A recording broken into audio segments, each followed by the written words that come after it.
Welcome back, everyone, to Water Polo Wednesday with Wes and Clay. He's Wes. No, he's Clay.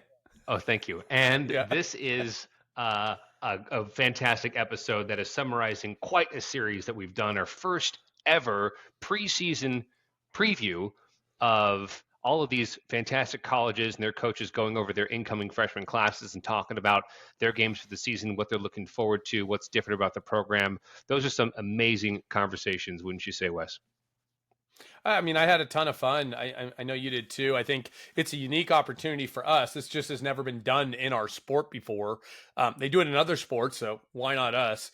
And it's a real privilege that these coaches are so willing to talk about their incoming recruiting classes. There's a lot of excitement.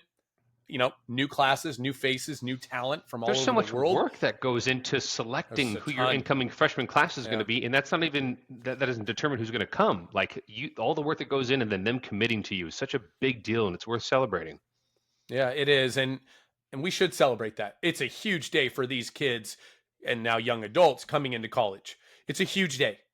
It's a huge decision. It's the second most important decision you make in your entire life behind who you marry, in my opinion. And we should celebrate that. And I'm stoked that we get the opportunity to do so. And so now let's break this down. We're going to go through a couple of things here. We're going to freshman watch list. Clay, why don't you kick us off? Yeah. So now that we know everybody, all the freshmen that's coming, well, not all colleges, all freshmen, but for the ones that we've covered, let's break down who the top picks of these freshman class players are. And then we're going to break down of those freshman incoming classes, how do we rank those freshman incoming classes? And then going into a section that'll go over the best of the best. Who are the vets that are going to be coming back that are on our watch list? So, Wes, let's kick it off to our freshman watch list here.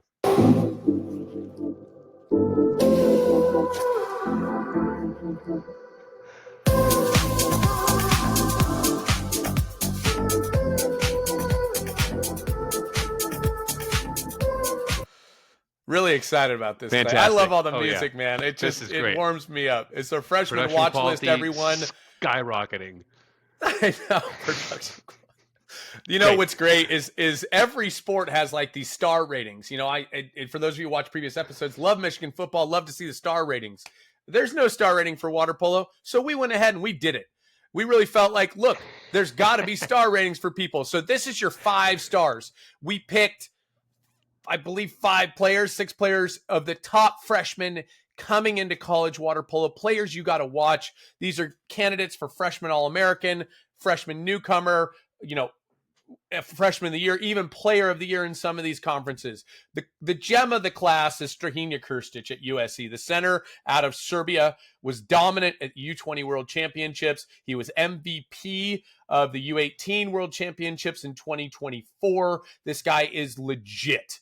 I mean, legit. He's heading to USC. He'll be paired up with Jack Martin, giving them a formidable and outstanding center play between those two guys. So really look for him. He's going to be a force in the middle. His game is super smooth. He's very mature, very composed. Not the biggest guy. Doesn't commit as many offensive fouls as maybe some of these other centers. So watch for that, because that's something you gotta look out for on some of these freshman centers coming in from abroad. Next up, Beso Aklavediani, the Georgian right-handed attacker. This guy has played in Champions League. He is outstanding, an elite shooter. Look, it's no secret that Max Casabella is no longer with Cal. This is a new era for Cal. Casabella was outstanding. Now with Barceloneta, Beso is hopefully their answer. As you saw in the Kirk Everest episode last week, this guy is special. He can absolutely rip. And he scored against the likes of Pro Recco. Again, he's played against some of the best players, goalies, and teams in the world. Don't look for this to be, the lights won't be too bright for him, I don't think, going to Cal and the NC2A. Number 3, Diego Tressa, the center out of Fordham, the 6'7" man from Italy, has been with the senior national team. This guy is a beast. Great picture. Absolute Look at that beast. I mean, this picture encompasses a lot of what I think we're going to see of him this year. Now, Remember, Fordham will be playing Stanford, Cal, and UCLA this year. They're going to be playing Long Beach, who is loaded this year, right? Mm-hmm. Be sure to watch for this guy and how he goes. So will Fordham. Okay, now they have Barnabas Epa, who's a very good center in his own right. This pairs him with Barnabas Epa, Diego with Barnabas. That is outstanding from the center position. They lost their second center. They have backfilled with more firepower. Frankly, I know that Coach Backrack is very excited about Diego Tressa.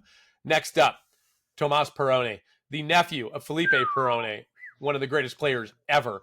Tomas's father, also an Olympian. He's headed to Cal, right-handed attacker, just won the U20 World Championships. He guarded Ryder Dodd in that game. He put up a number of goals throughout the tournament. He is lightning fast. This guy can score goals. Less so like a Besso who's going to be ripping from the outside. Tomas Perrone is going to drive defenses nuts with his movement. Think of like a Luca Provenciani who's just so difficult to guard.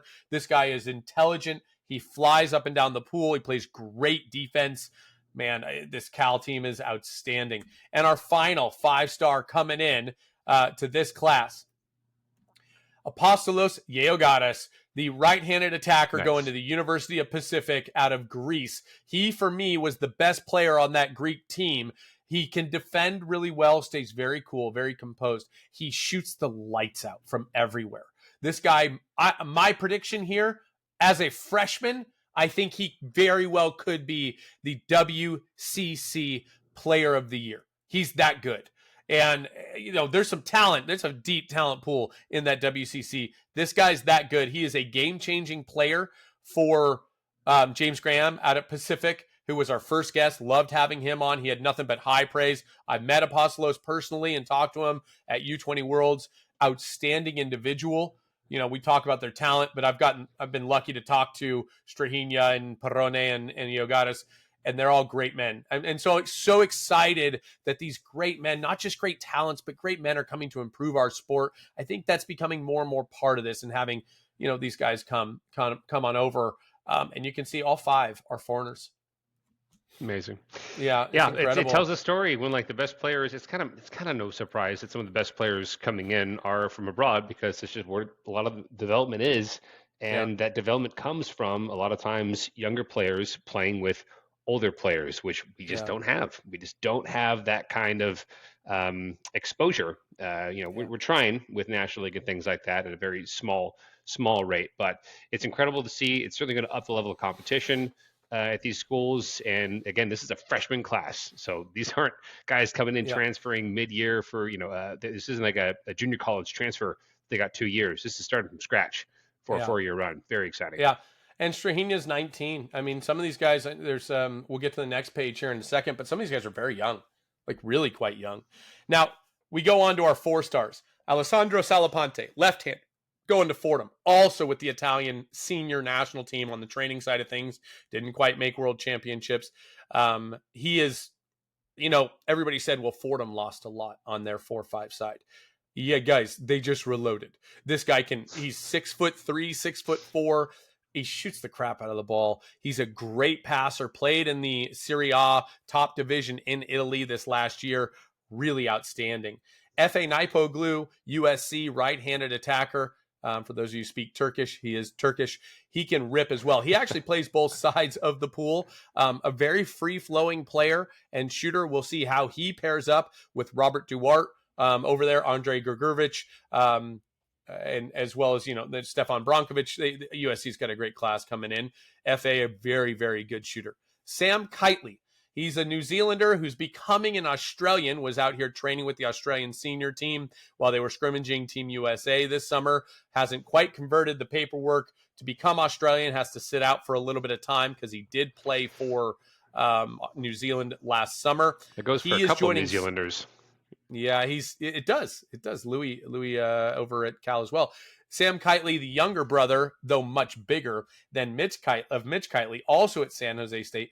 Sam Kitely is 6'7". So watch for him to not set, but be a utility guy. He can rip, he flies, he can post up. He's going to create some mismatches for San Jose State. It'll be interesting to see how they use him. Aran Pina, goalie of the tournament at U20 World Championships. Locked down that just absolutely terrifying Team USA offense. Did a nice job. He's very demonstrative in his play. He's gonna celebrate a lot of big saves. It's a lot of fun to watch him. He's kind of one of those goalies that really gets into it, very hyped up. And as Coach Evers called out, that was an area where they're very young. And so Pina is actually only 18. He'll have the opportunity to play U20 World Championships again in 2027. Did a great job at this last World Championships, won Spain's first gold in a very, very long time in his lifetime, let's say. And so that is a big piece for them, because that was something that they went through 2, 3, 4 goalies, I think, last year. Pina is a very big pickup for them. Played professionally, played on a professional team in Spain in the Division Day honor. And so good for him.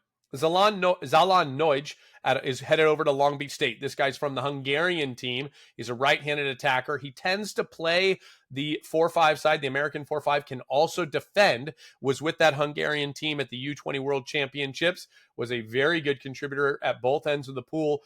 Plays really fundamental water polo. So he's headed to Long Beach State. A great pickup for them. We'll see how he fits into that very, very talented Long Beach team. If they're going to make a run, this is the year to do it. They've got a nice piece here in Zalan Noj coming in. And finally, Matt Dupuis, goalie, headed to Fordham from Malta. Matt Dupuis, a very talented goalie. He's from Malta. He's filling in for the departure there. They had a hole in the goalie position, so this is a big pickup for them. He's actually coming in, I believe, as a grad transfer. He'll have 2 years of eligibility. And so he's more mature is what I'm getting at here. He's a very good goalie and something that will up-level this Fordham team and this Fordham defense as they try to make another run, to hopefully make NCAA finals and potentially win it. As we all know, they got knocked out last year by USC in the semifinal. And so Dupuis, a very big part of that. There's some great talent now coming into these schools. And we've talked about this, Clay. A lot of foreigners here. You can see there's not a single American that we're highlighting here. And that's because some of the talent that's coming in, some of them are a bit older. And as you called out, they're playing at a higher level. FA in the first division, Salapante first division, Pina first division, Noj first division, Dupuis first division. These guys are playing against 30-year-old men. And this is not to say that we have no talent domestically. That's not the comment here whatsoever. Very talented kids with very talented coaching that are ready to play at a very high level. It's just that's how elite these guys are that are coming in.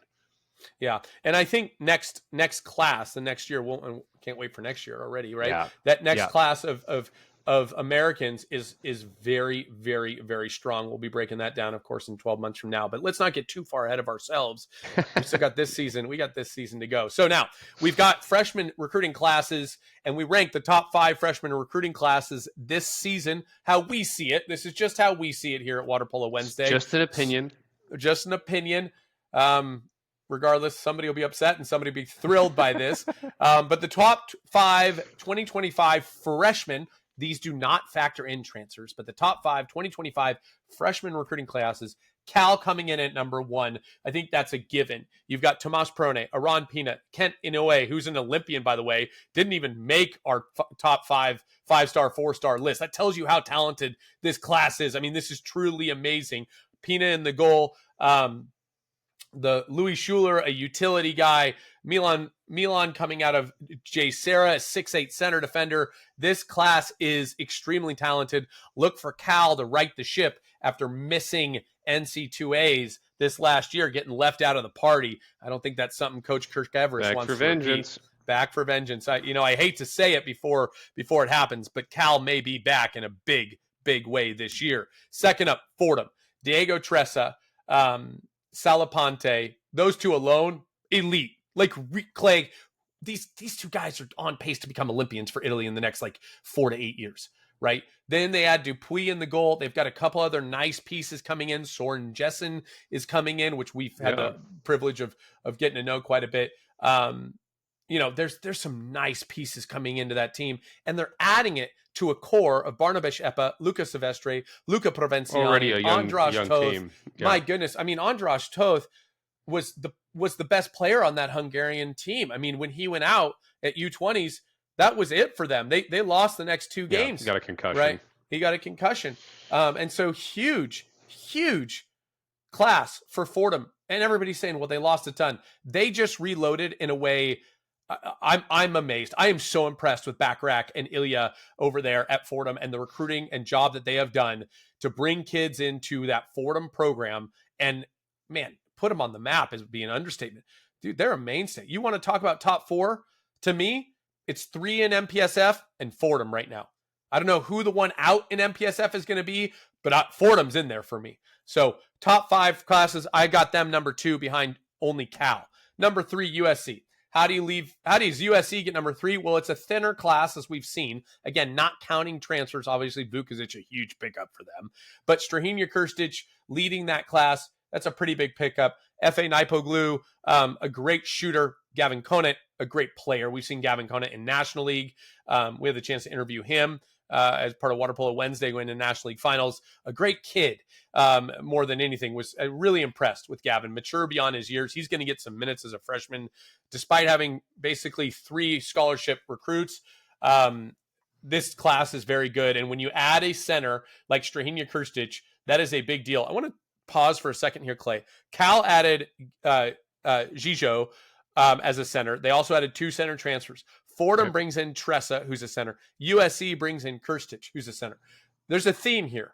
Centers are a big deal because, I mean, they set the tone on offense. And one of the greatest centers in American history, in my opinion. You were a big deal in our world. Someone Clay. Finally says it. Somebody said. I think with a lot of the newer rules, they were obviously encouraging a lot of movement, like the being penalized for getting inside water, and we're anticipating potentially the loss of like the true center game and it being way more movement based than ever before. Yeah. And we are seeing that the center game is just as important than it's ever been. If you don't have that dominance in the middle, you will not find victory. All these teams that are performing at the highest level, that are winning championships, winning big games, they have that major center presence that they build around. Wes, you and I talk a lot about the middle as being, so critical to a team. Yes, you need your outside shooters. Like those will like really get you across the line to win those championship games that can put away like lower percentage, like very big goals from outside. But if you don't have that goalie, centers, center defenders, you're going to have a very tough time. So it's very exciting to see this emphasis in center play again. Yeah. Somebody once said to me, you don't need to be a great shooter when you're shooting from 5 meters. Fair. And what they meant by that is when the center can draw defense and get all the way to the 2, it's so much easier to score. And to that point, I don't have enough like empirical data, but I went back and I watched a lot of Champions League stuff, Clay. And the biggest difference between those who really excel in Champions League and those who kind of fall short is where they're shooting from in the second half of games. So can their centers continue to get deep? Can you be shooting from 5 meters? Look, in my lifetime, there's only 2 guys that I trusted to shoot from 7 meters when I watched their film or I had the chance to play with or observe firsthand. Kasis Tomasz and Denis Varga. That's it. That's it. Because when you're shooting from 7 meters, it's more about deception and pinpoint accuracy. It's really hard to do that. So most guys want to be shooting from 4 or 5 meters if they can be. And certainly the percentages go way up. I'm willing to bet if we asked Coach Graham what the percentage difference was, he would have it of all people. Anyway, let's keep going. Pacific picks up. Yeah, Pacific picks up a lot of talent. Popovich, a huge lefty pickup for him. He's got Bodie Biederman, I think, another lefty, big guy. And then, of course, Apostolos Iogadis. This team is well-rounded. They're obviously well-coached. They picked up a goalie who we reviewed, Gergely Kish, not the Gergely Kish we knew, Clayton, the big lefty, but another Gergely Kish, I know, who's a goalie. Poor guy, if you Google him, you're never going to find him. Yeah. So he's going to be a big piece for them. They're primed to look. Coach Graham says every other year. Look, I think that they're primed certainly every other year from here on out, but I think they could be very good and dangerous in that loaded WCC conference. Every other year, meaning that they kind of like cycle on strength every other year. Yeah, sure. Speaking of which, San Jose State, I love the pickup of Sam Kitely. I think he might be the most underrated player coming into the NC2A this year. I think he is a matchup nightmare for literally everyone with the exception of maybe Cal, who's got Ponferrada, who can defend really, really well, and UCLA, who's got Chase Dott. And to me, Sam Kitely is going to give the WCC problems, like really big problems.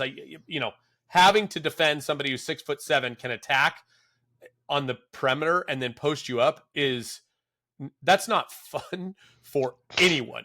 Like, you're going to run out of field players at that point, not center defenders. This guy if he gets going the way I think he can, he's going to be a force. And so we've got Cal at 1, Fordham 2, USC 3, Pacific 4, San Jose State at 5. These are the top 5 freshman recruiting classes, incoming freshman classes, based on our opinion here at Water Polo Wednesday. If you don't like it, let us know. What are your opinions? We'd love to know. Tell us. Email us, put it in the comments. Who do you think the top 5 are and why?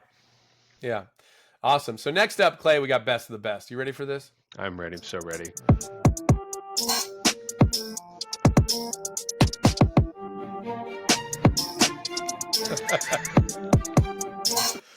I love it, man. I could do this all day. I could make music mashups all day. I love it. So what's this, Clay? Talk to us. Prep us for this best of the best. Best of the best, non-freshmen, basically, is who's returning, who's not a freshman, and who's not leaving, who's coming back. That's a veteran that's going to show us their experience at play in the water. So hopefully you know these names already. And that's what we're trying to do here as well, is to build the storytelling in the sport and to build characters and personalities and people, so that you hear these names, you see them in the water, and you recognize them, you remember them, where they came from, where they're going. I think that's what we love about all of the more major sports out there, is just this. So hopefully this is edging in your minds who these people are, so that it makes you excited to go to these games or watch them online to see how they continue to progress. So that's what this is. But best of the best, 2 goalies, 2 defenders, 2 centers, and 8 field players, an all-American squad of sorts. Wes, take it away. Yeah. So Dennis Vargas said to us in his interview this past year, the U.S. doesn't have heroes of water polo. That's the idea here. Let's start to build some heroes. Let's call out the players who we should be watching, who are going to lead the nation in goals, assists, steals, blocks, that you can go to a game and identify them. I want to create some fandom around these people. Go ask them for autographs, right? These are the best college athletes in the United States when it comes to water polo, arguably in any sport, because water polo is so darn difficult. And so here we go, Clay, the best of the best. We're going to start with our goalies, Brendan Japiash, Bernardo Herzer. No surprise here. Coach Kirk Everest actually called this out, gave Brendan Japiash a huge compliment. He is the best goalie in college water polo. He's at San Jose State. Bernardo Herzer, part of our men's World Aquatics Championship team this past summer, a few weeks back. Obviously, he went to NCAA finals with USC. These 2 guys are brutal to shoot against. And one of the stats that I loved, when Cal played San Jose State last year, Brendan had 20 saved. He had a 67% save rate against Max Casabella, Roberto Valera, Albert Ponferrada. I mean, you're talking about some of the best shooters in the country. He's outstanding. Bernardo Herzer, huge in the goal for USC in that semifinal all year, really, but in their MPSF final to qualify and in their NCAA semifinal versus Fordham. He was a part of one of 2 teams that beat UCLA last year, who went on to win the national championship. There's no doubt in my mind, frankly, these 2 guys are outstanding. I know there's a lot of good goalies out there. These 2 seem to be a cut above, in my opinion, our opinion, as we put this together. So, yeah. All right, next up, we're going to go centers here. Marcel Seichi. Seichi had an opportunity. He was training with the Hungarian senior team. He's got the size. He's got the strength. Every time somebody comes out from playing against Seichi, they go, man, that guy is strong. He's got the pedigree. His father, an Olympian, a gold medalist in his own right for Hungary. He was the last cut from the Hungarian senior team going to World Aquatics Championships this summer in Singapore. He is outstanding. I know he's with Pete Castillo, who is great in his own right.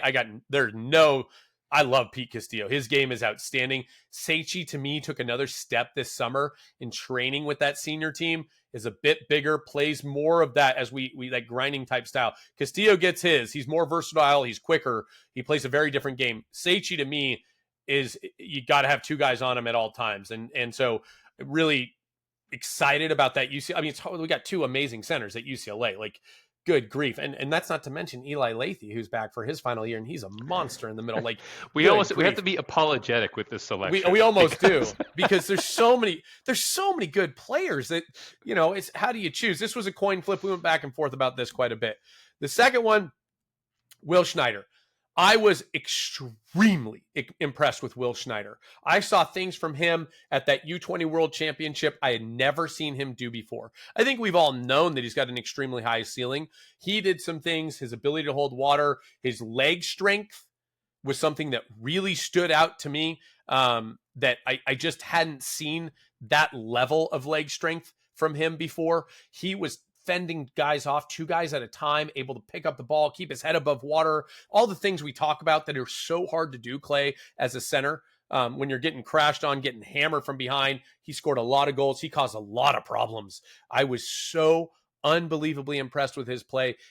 As he goes, Stanford will go. Mark my words. I know they've got Georgie, but to me, Will Schneider he has to have a huge year for Stanford to be to be good this year. Like, it's gonna, sadly, it's a lot of weight on a 19-year-old, 20-year-old kid's shoulder. He's a man, but it's a lot of weight for him. But if he doesn't have an outstanding year, I don't see how Stanford stays at the level they can. To me, as he goes, Stanford goes. And so those are the two centers. All right, now we're going to go defenders. Why don't you take the defenders here? Vukacic, Mihailo, transfer from Pacific over to USC. We were excited to see him potentially play with USC in National League this last season. Didn't work out. So now we get to finally see this debut of this monster. We talked a lot about his size and his movement and his shot, just a complete, total package who just plays a cut above everyone else in the water, brings a lot of maturity that already exists at USC. So you see someone yearning for that championship level of play. Not that Pacific wasn't capable of it last season. They very much were. But that USC roster is going to definitely become even more dangerous because of it. If they were missing Bernetich coming out of USC, boom, backfilled immediately with Vukacic. Yeah. Amazing. And a Catino Award finalist. When was the last time you got a Catino Award finalist as a transfer? Yeah, Good. This guy throws harder than anybody else to me. He throws the ball harder than anybody else. I mean, I'm scared. When he throws the ball, it's incredible. All right, next one up. Our guy. Oh, Greg Carson. What a guy.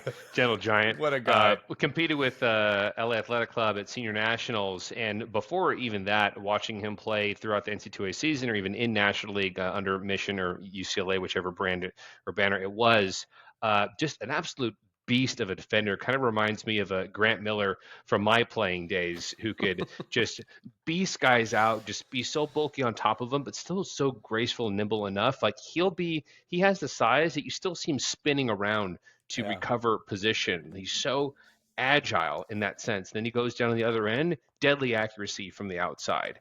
Just when you have that combo similar to Vukacic, it's just so incredibly beneficial to a team to have that, on the national team too, when we had back in like the Jesse Smith days, just being a beast at center back and coming forward and being able to put away a backcourt shot. It's just such a weapon and advantage to have. It comes with a lot of maturity, a lot of patience, a lot of experience. Look out for him on UCLA. Yeah, very complete player Greg Carson is. We can't say enough good things about the man himself. Had nothing but amazing experience with very Greg humble. Carson. Yeah. Watch for Vukacic to play center defender quite a bit, but also he can attack on the 1-2. Gray's another guy that can attack from the 1-2. Sure. Gray is really the only returning center defender at UCLA. And so we'll break down the teams in the next couple of weeks, but that's a piece where I think it's going to be very interesting on how they utilize Gray, because he's a very valuable asset to that team as the only real returning center defender who got a lot of minutes, because they did graduate 3 of them.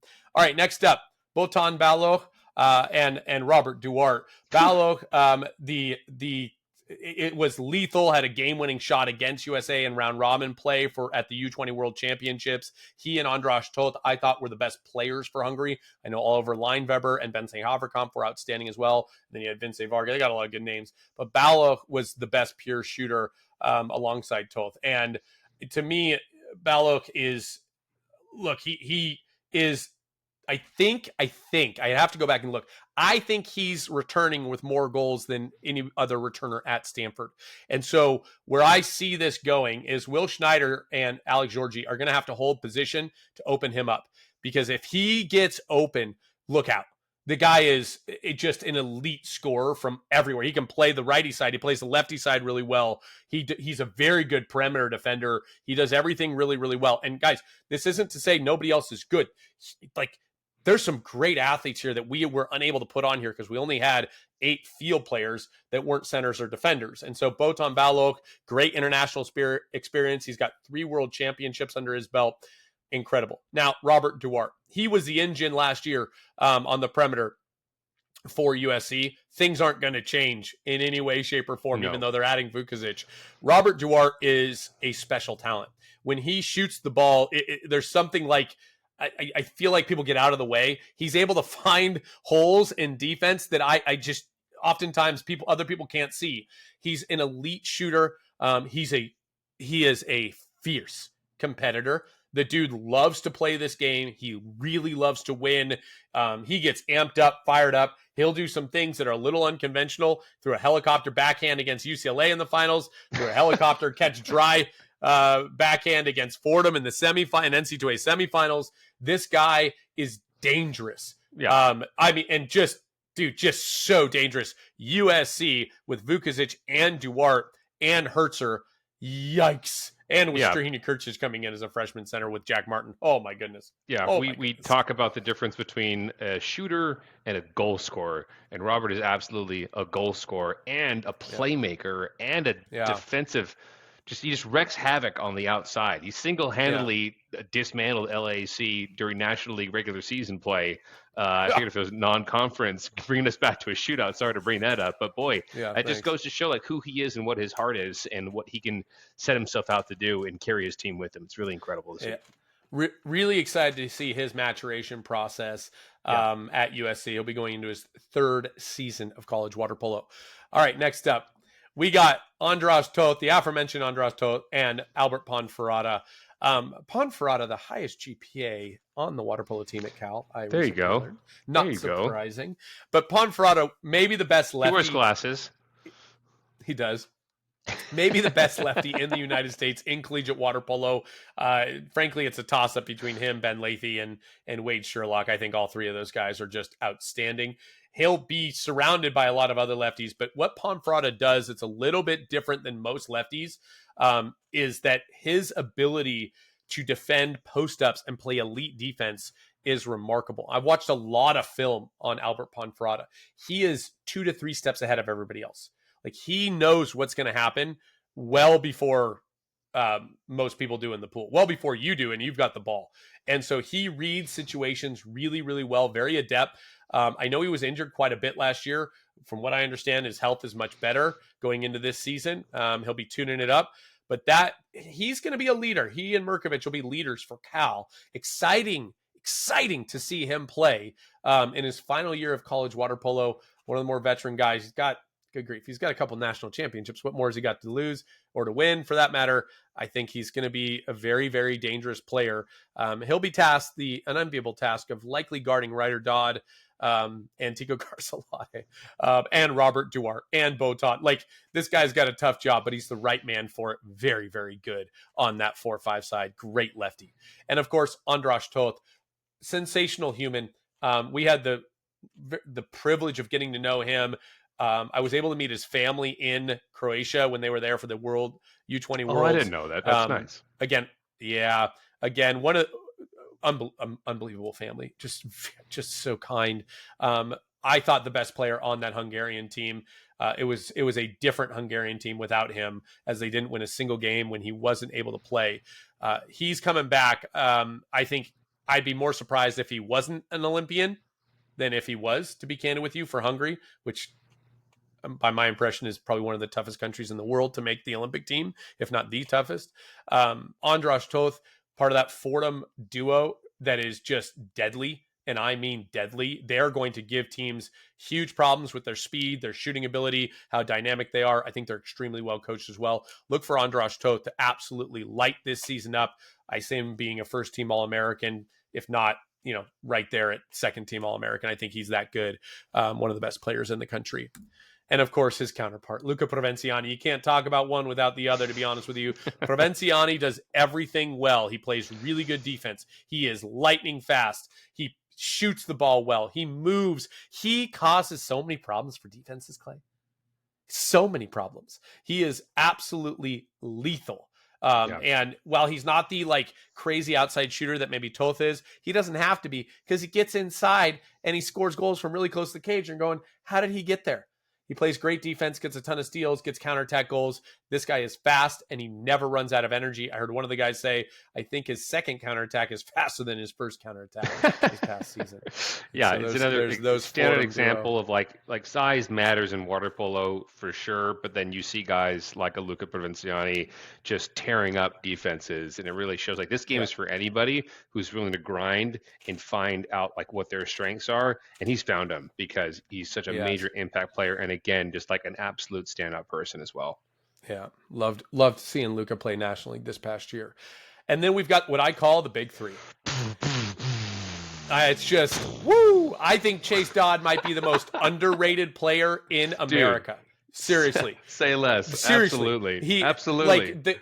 Unsung He's hero. by far the Unsung best hero. field defender I Yeah, have dude. ever seen in the history of how long we've been doing this, Clay. 30 years. 25, 26 years I've been involved with water polo, 27 years. I don't think I've ever seen an American who's this good at field defense. And it is unreal. And so he plays that 4-5 side because he takes on the best players. It'll be interesting to see how Coach Wright at UCLA uses him. Will he center defend with Greg Carson? Because he can do it all. I was at a Giants game and ran into Ryder Dodd, and I was talking to him. I said, dude, what's with your brother, man? He's huge and he's fast. He goes, yeah, it's really not fair. He's got like 4 inches on me and he's just as fast, if not faster than I am. And he's so strong. It's frustrating. And truly Chase Dodd, there would be no Ryder Dodd without Chase Dodd. So the older brother here has molded the younger brother in big ways. But more than that, you can't say enough good things about the man that Chase Dodd is. Have had nothing but great experiences with him. He is a stand-up guy. He's a natural-born leader. He loves the game of water polo, and there's just not a better, I think, all-around player. Ryder is the better scorer. Chase Dodd, I believe, adds more to this team at both ends of the pool. It's not to say Ryder isn't elite. He absolutely is, because I think again, we've we're established apologetic. that. Well, but Chase established Dodd that. is incredible because he can also score. He can post up. He can defend. There's nothing in the pool that Chase Dodd cannot do. And he's part of this trio. The second, Tico Carcelade. Tico, a lot like Luca Provinciani. He moves exceptionally well. His father, an Olympian for Brazil in 1984, played at Pepperdine in the Olympics here in LA 84. He's hoping to make the 2028 Brazilian team. Was injured this last summer, unable to play at World Championships. I don't think that's going to keep him out of the squad. However, he's an elite attacker. He is another natural-born leader, a great individual. He scores goals, a lot of goals. He creates a lot of problems for teams because he's so fast. And here's the thing about Tico. He's really smart, like exceptionally bright.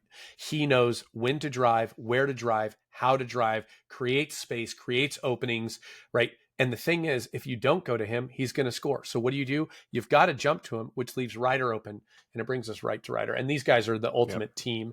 These guys here at UCLA, they play the ultimate team game. They play for each other, as Coach Wright likes to say. Ryder Dodd, how much longer do we have, Clay? We could talk all day about him. He's an outstanding individual. He scores goals like you wouldn't believe. I think he put up 13 goals in the semifinal and quarterfinal for Team USA combined before running into a juggernaut that was Spain at the U20 World Championships, then goes to World Championships and puts up a bundle of goals this summer. Like, he's unbelievable. He was a Catino Award winner as a true freshman. He's got to be the favorite going into it. He and Vukovic probably going to be back at Catino Awards, next year. Really special kid, really special person. You're watching greatness here, everybody. For those of us who grew up with Tony Azevedo, Ryder Dodd is everything Tony was, and maybe more, where he's on pace to potentially win 4 Catino Awards if he can keep it up. He's already got a bronze medal. I mean, the guy he's special. I mean, and really special. He is a generational talent. Soak up as much water polo that you can watch when Ryder Dodd is playing, because it may be another 20 or 30 years before we see somebody this good again. So that is our best of the best. And that's our episode today. Man, Fun stuff. We use the word Incredible. exciting a lot because Yeah. it is. So hopefully that helps paint a picture of the people to watch out for this upcoming men's, not NC2A, but collegiate Yeah. water polo Season. season. Yeah. I want to thank you all for joining us. Next week, we're going to break down the conferences, our preseason conference rankings, as well as have a special guest, Dr. Molnar Tamash. So we'll see you next week. Enjoy the week. And we hope you enjoyed all the coach interviews and player profiles that we did do. And remember, everybody, life is short. Score goals. We'll talk soon.